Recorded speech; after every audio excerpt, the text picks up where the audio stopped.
Kilala nating lahat si FPJ The King, Fernando Poe Jr. Pero alam nyo ba na bago pa siya naging hari ng pelikulang Pilipino, mayroon pang mas nauna sa kanya. Isang lalaking hindi lang basta aktor, kundi isang scientist, isang sundalo at bayani, at tinaguriang henyo sa likod ng kamera. Siya ang tinaguriang original na hari ng pelikulang Pilipino, si Fernando Poe Sr., ang tatay ni FPJ.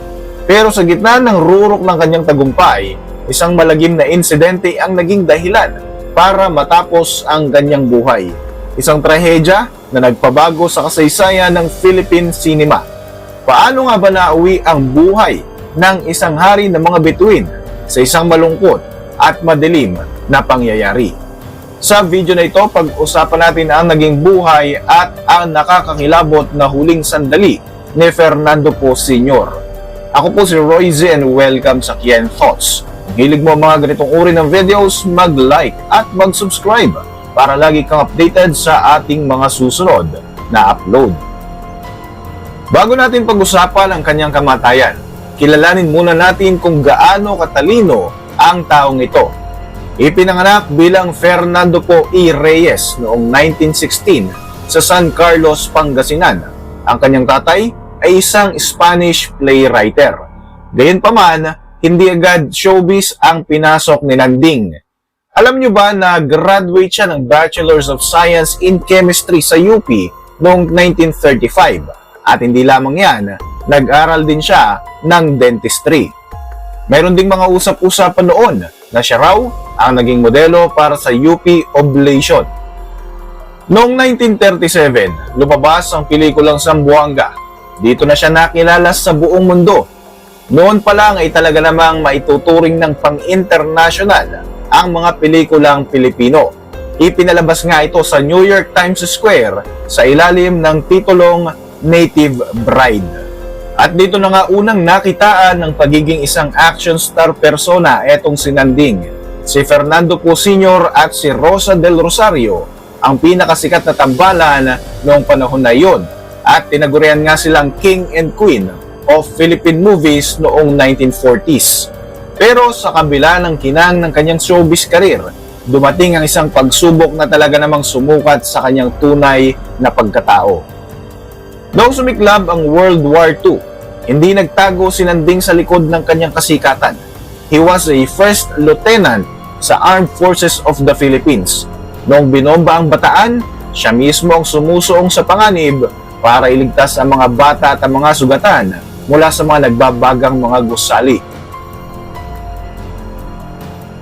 Isa rin ang tatay ni FPJ sa mga nakaranas ng malagim na Bataan Death March. Kung iisipin, isang sikat na artista, naglalakad sa ilalim ng kainitan ng araw, walang pagkain at naging saksi sa mga kasamahan niya na pinapatay ng mga Hapones.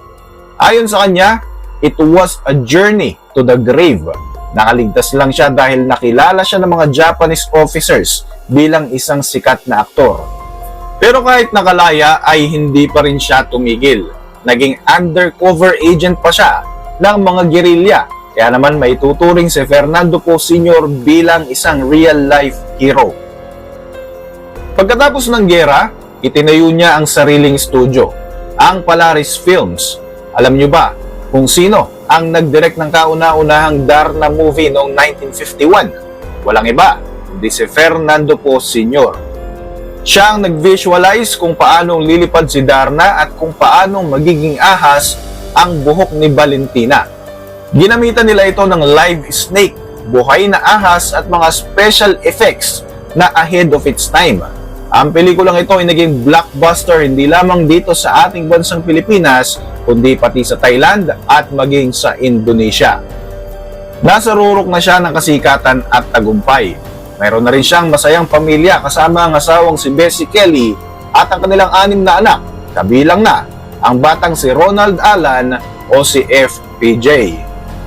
Ngunit sa hindi inaasang pagkakataon, ang kanyang kasikatan pala ay magtatapos sa isang malagim na insidente.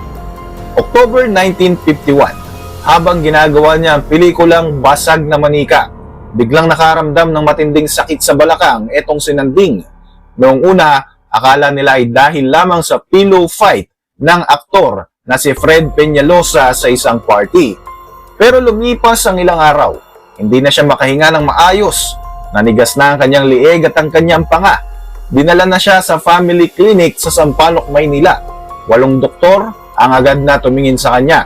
Mayroong neurologist, cardiologist, orthopedist, pero ni isa sa kanila hindi malaman kung anong misteryong sakit na tumama sa batikang aktor.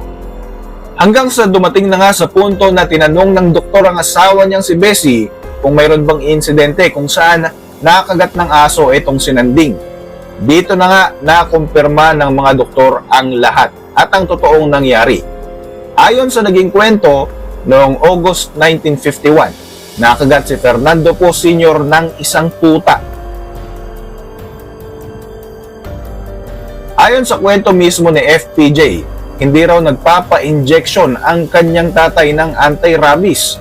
Ang paniniwala kasi noon, kapag hinayaan mong dilaan ng aso ang iyong sugat, mas mabilis itong gagaling. But it was a fatal mistake.